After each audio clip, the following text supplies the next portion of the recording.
América, o Corinthians vinha de uma derrota 3-0 para o Botafogo, enfrentou um rival, mesmo jogando em casa. Você, se tivesse sido oferecido para você antes do jogo 1-1, você topava? Mas o resultado foi esse, né? Mas é isso que eu estou perguntando. Você teria considerado um resultado bom Deixa eu antes falar, do mas jogo? ninguém me ofereceu isso. Ninguém vai perguntar uma coisa que se tivesse oferecido, né? É uma pergunta se, né? Vou te responder então. O se é relativo. O se pode acontecer tantas coisas. O resultado foi 1-1, né?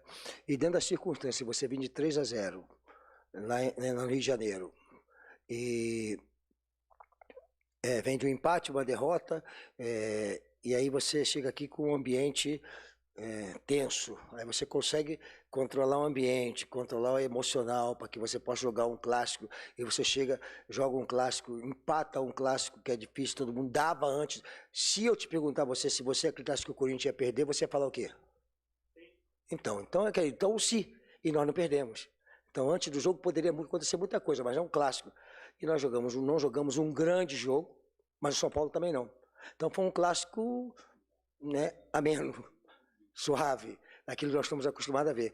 E a nível de resultado, não resta dúvida de que um empate, eu até falei para os jogadores, comemorem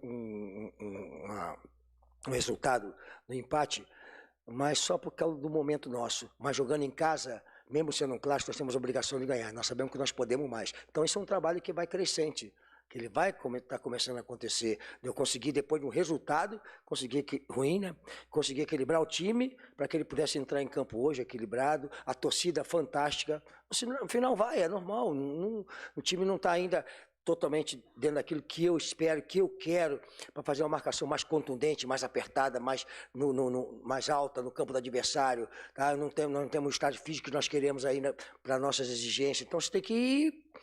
Marcou atrás para a gente não ficar vulnerável, porque se você for para frente você consegue ficar vulnerável. Então tudo isso é um processo crescente. Não acontece como uma ciência exata num tubo de ensaio. Você bota num tubo de ensaio, vai lá, aperta um botão, pum, saiu um time. Não, requer uma série de trabalhos. Eu consegui fazer um trabalho que não é tático, foi um pouco tático, mas que não é técnico, mas também um pouco técnico, é físico, mas o mais importante era eu conseguir trazer o time de uma derrota 3-0 para ter condições de jogar um clássico em condições de poder ganhar, empatar ou até perder pelo clássico, entendeu? Obrigado. Boa noite, Rafael Sgrilles, Energia 97. Você falou aí de marcação, você tem falado da evolução em alguns pontos da equipe do Corinthians, mas com semanas, jogos passados, o que você já conseguiu identificar hoje? O principal problema do time do Corinthians é a marcação, é a parte física, é a armação de jogadas agora passados alguns jogos, alguns momentos de treinamento? Assim, cara, o futebol é muito complicado, cara. Eu tenho uma semana ou 10 dias aqui, e as pessoas querem que você consiga mudar em 10 dias tantas coisas, como se fosse uma ciência exata, cara. Não é. Necessita muitas coisas serem feitas para você encontrar o equilíbrio como equipe. Então, se você me perguntar, o que evoluímos? Porque o maior problema do Corinthians está no emocional. Você sabia que tem um ano que o Corinthians não sofre um pênalti aqui dentro? Esse ano o Corinthians não sofreu pênalti. Sofreu um pênalti hoje, já estão contestando, mas entrou na área. O jogador, quando entra na área, vai ter a contestação. Se foi pênalti, não foi pênalti. Mas se ele não entrar na área, nem contestação existe. Então nós já entramos na área, lançamos mais um moleque que é abusado, que é insinuante, que vai para dentro dos caras. Tudo é um processo crescente dentro do negócio, entendeu? Mantive o que? O equilíbrio, o posicionamento tático. Você pegar contra o Fortaleza, contra o Botafogo e contra o São Paulo, a equipe jogou com 3 jogadores no meio campo, com 3 atacantes, buscando ser uma equipe equilibrada no meio campo, no ataque e uma linha de 4 atrás. Então isso nós já estamos encontrando. Agora, cara, não é da noite pro dia. Mas você criar, por exemplo, do jogo para cá eu tomei um gol, se você se recordar, que o Roger foi bater uma falta, ela bateu no cara, sofreu para rerolar, aí o cara pergunta, a defesa falhou, mas a falta foi nossa de ataque. Era uma bola nossa. Aí você vê que hoje o Roger não bateu aquela falta, porque não é a falta para ele bater. Já é outro jogador que tem que bater a falta ali. Ele já vai para a área, porque ele é um jogador que aproveita muito bem a bola. Se for de frente para a área ali, ele pode tentar, mas de lado, eu quero. Então, tudo isso acontece, você vai colocando. Acontece, você vai colocando. Então, é muito complicado assim o futebol para você evoluir. Eu acho que está numa evolução. Mas o que está acontecendo? nós precisamos crescer num todo. Não é um setor, precisamos crescer em todos os setores para se tornar uma equipe competitiva. Obrigado. Vanderlei, tudo bem? Boa noite. Bruno Faria, da Rádio CBN. Eu queria que você explicasse ainda no primeiro tempo a mudança de posicionamento do Wesley, que sai da ponta direita para a ponta esquerda, se ela estava relacionada diretamente às subidas do Rafinha ou se você pensava num time mais ofensivo naquele momento até conseguir o pênalti. Eu já tinha feito isso já. Né? No jogo contra o Botafogo, eu começo com o Wesley pela direita, ele pega a bola, rabisca lá e dá uma porrada na trave, bota a bola na trave, não é isso? Acho que foi, né? E aí... Depois eu passei ele para a esquerda e botei o Murilo como um terceiro lateral, como terceiro zagueiro, para poder meter a bola para ele. Né? E aí o Roger já estava ficando lá. Eu falei, Roger pode jogar pela direita, pela esquerda, é um atacante de lado, né? E aí o jogador, não sei se você percebe que o jogador do São Paulo, lateral esquerdo, no primeiro tempo, no início do jogo, ele começou a botar a mão no adutor. Aí eu puxei a jogada em cima do menino ali. Só que aí o lateral esperto, malandro no bom sentido, o menino mandava cortar para fundo e o menino já começou a dar o fundo para ele e o Hélio estava indo para o fundo, que o lateral induzia ele a ir para o fundo. Aí roubava a bola. Aí eu troquei para ter um jogador novo na direita e um jogador novo na esquerda. E porque o Rafinha estava descendo muito e o Roger não é um jogador de uma marcação até o final. E o Hélio já vai até o final. Então eu botei para lá para o Hélio puxar a velocidade e também recompor junto com o Michael, que estava muito para dentro e deixava o Bidu muito sozinho. Tanto é que o gol sai disso aí, do São Paulo. Então eu tentei corrigir e saiu o pênalti, porque atacante jovem como ele, que tem explosão, tem que entrar na área, gingar o corpo e dar o tapa. O que o cara vai fazer ou não vai fazer, mas vai ter o contato. Eu quero que aconteça isso. Vanderlei, boa noite. Boa noite. Aqui é Luan Siqueira, Rádio Craque Neto. Rádio quê? Rádio Craque Neto. Craque Neto. Craque Neto? É. Beleza. Ele era craque mesmo. E muito craque. O Corinthians, Vanderlei, sempre teve sua força jogando aqui na Neoquímica Arena, né? Só que nos últimos 5 jogos, apenas uma vitória aqui em casa. O que fazer para ter essa força do lado da sua torcida, que você mesmo já disse que é o 12º? A torcida do Corinthians vai ajudar como ajudou. Depois do jogo ela vai vaiar, mas ela não vai durante o jogo não. Ela vai junto com a equipe. Ela vai no finalzinho, que aí o São Paulo ficou transando a bola também, não querendo muita coisa, e a gente marcando ali, que aí assim, as duas já fazem, tá bom para os dois lados. Tipo assim, o jogador dentro do campo. E a gente querendo mais jogador dentro do campo, meio que não negociam isso, mas com a disposição acaba negociando isso, né? Mas a gente sabe que aqui o Corinthians tem que fazer 85%, 90% dos pontos que disputar em casa tem que ganhar. Isso não é uma realidade do Corinthians. Isso é que nós temos que mudar. O Corinthians tem que... Eu falei para os jogadores no final do jogo. Tá bom, no momento que nós estamos vivendo, esse empate vem bom, a gente não perde, vai ter cobrança, como estou tendo a cobrança, faz parte, mas não podemos ir para casa satisfeito de achar que é o resultado que nós queremos. Nós temos, aqui mesmo com São Paulo, com o Flamengo, seja quem for aqui em casa, nós temos que buscar a vitória. Então, nós não estamos conseguindo. É isso tudo que nós temos que começar a reverter e o torcedor vai ser fundamental porque ele é atuante com a gente. Hoje nós tivemos um resultado de 3-0 contra e vê quantas pessoas vieram aqui hoje assistir o jogo. Luxemburgo, boa noite. Pedro Ramiro, da Rádio Bandeirantes. Fala, Pedro. Você está dando oportunidade aos jovens, o Wesley agora mais uma vez, o Bill também. Queria saber se isso faz parte de um legado que você quer deixar no Corinthians. Essa é a sua missão e também... Quais são os legados que o Vanderlei quer deixar no Corinthians? Legado de um time campeão, como já deixei da última vez aqui, né? Das vezes que eu trabalhei, em alguns lugares que eu trabalhei, sempre deixei alguma coisa, né? Não pode esquecer que o futebol precisa de gestão no futebol, gestores no futebol também, porque é um negócio, né? E aí, se você pegar a nível de ativo e passivo, né? O Pedro, com o jogo passado, o Wesley com o jogo, o Felipe entrando. Então você começa a fazer uma mudança e vai abrir espaço para a molecada, e isso é o ativo do clube que você começa a fazer. Para valer moeda, para valer dinheiro, para fazer. E além disso, que eles tenham qualidade. Se não tiver qualidade, também não adianta nada. Né? E o Felipe entrou no lugar de Yuri, não é porque o Yuri estava mal, porque vai cansando. Aí já disputou bola no alto, já incomodou, já deu uma bola de lado, já puxou uma bola que o menino meteu para ele lá dentro da área. Né? Então, quer dizer, são jogadores que a gente vai dar oportunidade. Agora, você tem que montar um time com eles, agregando, chegando, mas um time vencedor. Nós temos que dar esse upgrade, né? Que é sair do momento que nós estamos para um outro momento, para a gente mostrar para o torcedor corintiano, para nós mesmos, que a equipe está em evolução, para ser competitiva na competição. Vanderlei, Luiz Fabiani da Rádio Tatiaia, tudo bom? Depois do jogo contra o Fortaleza, na coletiva, você fala sobre Yuri e Roger jogando juntos e usa o termo vulnerabilidade na defesa, principalmente quando você tem o Roger aberto pela esquerda. Hoje o Corinthians ele toma um gol de uma jogada que surge pelo ataque do lado direito do São Paulo e que o Roger Guedes ainda estava recuando. Queria saber se esse jogo e a outra partida que você escalou eles dois juntos contra o Botafogo endossam aquilo que você falou contra o Fortaleza. Eu não quero endossar nada, cara. Eu tenho que resolver, em vez de endossar. Se eu não resolver, eu tô roubado, né? Eu tenho que achar um jeito deles jogar junto, porque eles são bons jogadores. Aí você vai ver. Eu tenho que ter muito cuidado, porque a gente expõe muito, né? Isso é uma coisa real hoje. Na fala que você fala, todos nós, eu aqui e vocês aí, temos que ter muito cuidado com o que ele vai falar. Será que eu treinei para que o Roger acompanhar ou tinha um outro jogador que tinha que dar uma sustentação para o Bidu? Então, quer dizer, eu tenho a obrigação de fazer isso, tá? Mas eu não vou ficar falando para vocês aqui, porque não vale. Mas eu estou me virando para poder acontecer. Mas se você pegar hoje, vamos pegar mesmo, o Roger hoje, teve hora que ele teve na linha de fundo tirando bola, tanto da direita como da esquerda.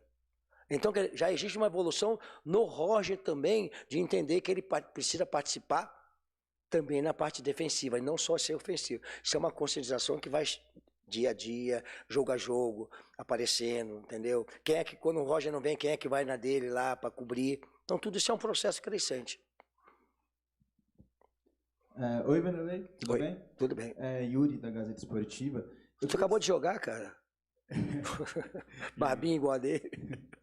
Tô brincando, porque a gente brinca e os caras ficam, tá brincando. Não, tudo bem. Eu gostaria que você falasse sobre... Você falou da parte mental, né? Como o Corinthians precisa melhorar nessa parte mental. Eu gostaria de saber se você sente isso, que, por exemplo, o Corinthians vem saindo atrás dos jogos e logo após o gol parece que o time sente, né? Contra o Botafogo estava competindo, sofreu o gol... Antes de você, contra o Palmeiras, por exemplo, o time estava competindo e tomou o gol de uma bola parada também. E hoje, os primeiros 15 minutos do Corinthians empurrou o São Paulo, sofre o gol e aí o São Paulo começa a ficar mais com a bola, enfim. Você sente que o Corinthians precisa melhorar, especialmente nesse aspecto pós-gol sofrido? Sim, nós estamos melhorando, né? Já conseguimos contra o Fortaleza o empate, saímos atrás, né? Aí teve o gol anulado. São Paulo também teve um gol anulado, né? E aí nós tivemos... empatamos, é um pênalti, coisa que é difícil sair, pode ser contestado, mas é difícil sair, saiu, e eu preciso que eles entendam que sair atrás também pertence ao futebol, fica mais difícil você ganhar, é sempre bom você sair na frente, né? Então a gente está também num processo, está tudo acontecendo assim comigo, não quero falar o para trás, não me interessa para trás, as coisas que aconteceram para trás, comigo está acontecendo tantas coisas que eu tenho que anotá-las e começar a trabalhar, anotar e começar a trabalhar, então você vê que existe uma evolução, né? Num processo. É o que eu quero? É o que os jogadores querem? É o que o torcedor quer? Não, está muito distante ainda. Mas nós temos que evoluir. Oi, Luxemburgo, boa noite. Bruno Fassucci, do GE. Eu gostaria que você comentasse o afastamento dos jogadores do Balbuena e do Júnior Moraes e se você ainda pretende tirar mais algum jogador, afastar, pedir para a diretoria negociar jogadores que não estão sendo aproveitados, não estão sendo relacionados nos jogos. Cara, foi tudo conversado profissionalmente. Não foi uma coisa, eu sempre falei para vocês, não adianta vocês ficarem me apertando que eu não vou falar. Você perguntou se vai ter mais alguma coisa. Tudo que for acontecer, vai acontecer, vai ser passado para vocês. Foi tratado o Balbuena, o Du e o Moraes profissionalmente. Balbuena, fantástico, foi campeão no Corinthians, mas ele tem um contrato que termina daqui a pouco, pode completar 6 jogos, aí não pode ser transferido para outro lugar. O Corinthians não vai exercer o direito de poder ficar com ele, tá?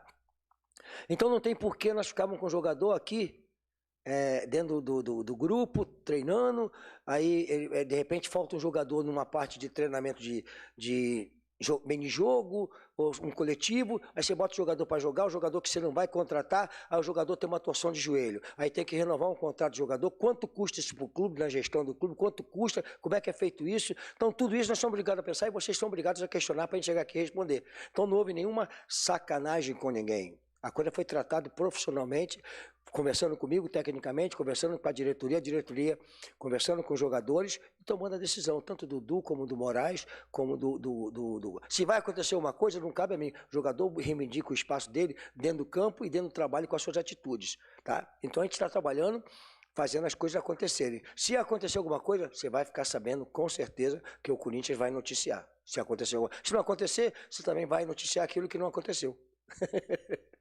Boa noite, Vanderlei chegou aqui no meio. Fala. Henrique, aqui no meio. Eu tô vendo. Henrique Vigliotti. Eu já fiz a operação daquela da vista para não usar mais óculos, mas tô chegando pra caramba agora, cara. Tudo certo. A gente sabe que, como você falou na resposta anterior, que o trabalho ainda é muito inicial, são 10 dias de trabalho, como você falou, mas eu queria perguntar para você, fazendo um balanço geral, quais foram os pontos principalmente positivos que você enxergou na sua equipe para encarar agora uma sequência temporária com um jogo já decisivo fora de casa contra o Atlético Mineiro pela Copa do Brasil, que, querendo ou não, é um torneio mais plausível e mais perto de estar conquistado. São mais 8 jogos até a conquista, uma possível conquista. Nós estamos pontuando tudo, como eu falei anteriormente, nós estamos trabalhando, né? E tem uma parte, né, que eu já conheço, que não vai querer ver evolução de jeito nenhum na equipe. Isso está bem claro para mim, eu sei quem é quem, né? Ao longo do tempo, sabe quem é quem já tem essa índole assim, dessa forma, né? Então, faz tudo parte do processo do futebol. Mas tem aquelas que querem ver a coisa de uma maneira profissional, sem perseguição, sabe? Sem aquelas coisas, né, que nós conhecemos, e que vê, francamente, que existe um processo crescente. É o que nós queremos? Não. Como eu falei, não é uma ciência exata, mas existe um processo crescente dentro do clube, em todos os setores, em todos os nossos trabalhos. A pergunta anterior, foram 3 jogadores afastados, aí a pergunta foi assim, os jogadores foram afastados? Não, foi conversado profissionalmente, tomou-se uma decisão profissional dos jogadores buscarem os lugares que eles vão. Por exemplo, o Du foi para não sei para onde vendido, não tem porque estar aqui. O Balduena não vai mais estar aqui. O Moraes vai buscar um espaço para ele sem completar os 6 jogos. Então, profissionalmente, nós não existe aqui... afastamos o cara porque nós queríamos, porque somos o cara, nada disso, é profissionalmente. Então existe um processo nosso crescente. A respeito da Copa do Brasil, eu já comecei a trabalhar. É um jogo de 180 minutos. Nós começamos fora, vamos trabalhar para transferir para casa com a nossa força do Corinthians aqui, como o Atlético tem muita força lá, para trazer para cá, para a gente poder jogar um jogo que são 8 jogos, para você poder bater campeão. Então já conversei com os jogadores sobre isso aí. Luxemburgo, boa noite. Matheus Miguel, Portal Globo Cidade. Professor, você disse que um dos principais motivos que você identificou, defeitos dessa equipe, é o emocional, né? Que está um pouco abalado. Você acredita que hoje, em algum momento na partida, o medo de perder pode ter sido maior que a vontade de ganhar, por conta que, de repente, uma quebra do tabu hoje do São Paulo poderia abalar mais ainda o emocional da equipe do Corinthians pro restante aí da temporada dos próximos jogos? Cara, você tocou em alguns pontos importantes aí, né? O emocional, né, ficou evidenciado quando nós tomamos o gol, né? Nós tomamos o gol. E o que eu trabalhei anteriormente, na palestra, eu falei para eles, olha, nós temos que sair do jogo passado, melhorarmos aqui, melhoramos o ambiente interno. Não quero falar para vocês o que nós fizemos, porque nós melhoramos o ambiente interno, as coisas que foram pontuais, nós conversamos. E existe uma coisa no futebol que você não consegue tirar fora, que pertence ao torcedor. E eu não queria fazer parte dessa história negativa.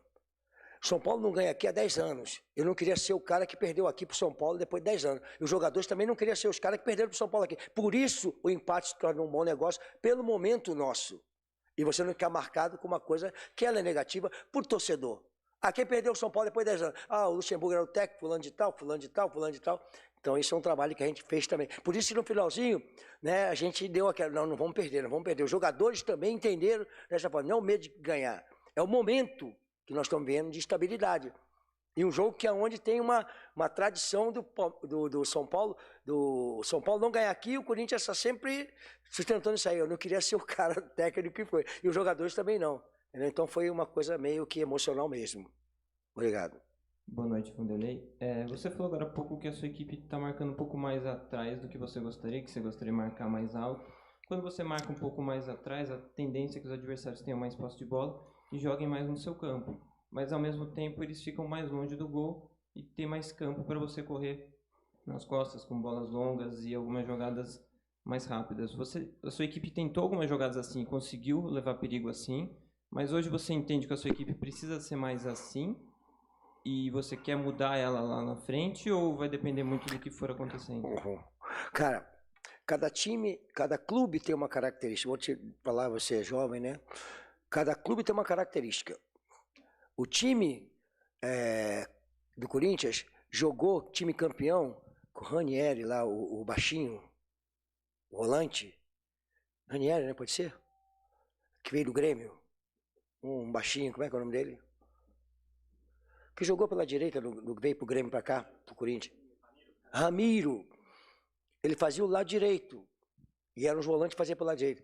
E fechou ali. Caracteristicamente, o Jadson jogava ali com... Né, fazendo aquele lado direito ali e fechando aqui. Então o Corinthians, essa característica de fechar, a gente vinha jogar aqui com o Corinthians aqui, era difícil ser furado. Aí o Corinthians saía no contra-ataque, fazia jogada, jogava no campo de adversário com poste de bola, o time vinha com shake marcando, forte aqui, daqui a pouco saía em velocidade. Essa é uma característica do Corinthians, de atrair, marcar pesado e sair em velocidade. Às vezes marca mais adiantado. Tem times que é academia, que joga mais na frente, com a posse de bola, joga no campo do adversário. São características. Né? E nesse momento, para caracterizar o que você está falando, eu não tenho equipe ainda totalmente... O que aconteceu com a equipe? Eu estou chegando agora. Tem todo um processo de transição na parte física, na parte técnica, na parte tática, equilíbrio emocional, uma série de coisas que você vai fazendo uma transição. Se eu não tenho isso, eu tenho que fazer com que a equipe não perca e possa ganhar de 6-0, com gol de bunda. Aí você vai mudando a parte emocional. Aí você pode adiantar um pouco mais essa marcação, adiantada, na linha mais alta. É um processo que a gente vai acontecer naturalmente. Luxemburgo, boa noite. Nino Cirilo Bate-Fundo Esportivo. Você é um campeão, né, um multicampeão, tem muita experiência no futebol e, inclusive, encontra jogadores aqui nesse elenco que são multicampeões dentro do clube, porém passa por um momento de transição. Jovens jogadores, jogadores experientes, e a fase não tem sido das melhores. Eu queria saber como vocês estão trabalhando isso para encarar essa sequência de jogos, que agora tem Atlético, tem jogo da Libertadores, tem Flamengo, Fluminense. É um mês que pode ser crucial para uma virada de chave após o empate de hoje, ou se pode ser um mês também de forma negativa, caso os resultados não aconteçam. Ah, cara, futebol é melhor que seja assim, né? Grandes jogos. Quem tá no Corinthians tem que escolher grandes jogos, cara. Não pode achar que vai ter moleza, não. Vai ter grandes jogos e a possibilidade de você crescer nos grandes jogos. Qualquer jogador de alto nível que joga no Corinthians tem que ter essa coisa. O que nós estamos fazendo internamente é que os jovens entendam que é jogar no Corinthians e que os mais experientes já foram campeões aqui, que esqueçam os seus títulos e vivam o momento atual para conquistar de novo. Porque título que você ganhou fica no currículo. Não vem com você jogar. Ele fica no currículo e você pratica ganhar o próximo. Então, meus jogadores que estão mais experientes, que já ganharam o título, tem que praticar ganhar o próximo título, ganhar jogos e mostrar para o mais jovem como é que é o caminho de ganhar título.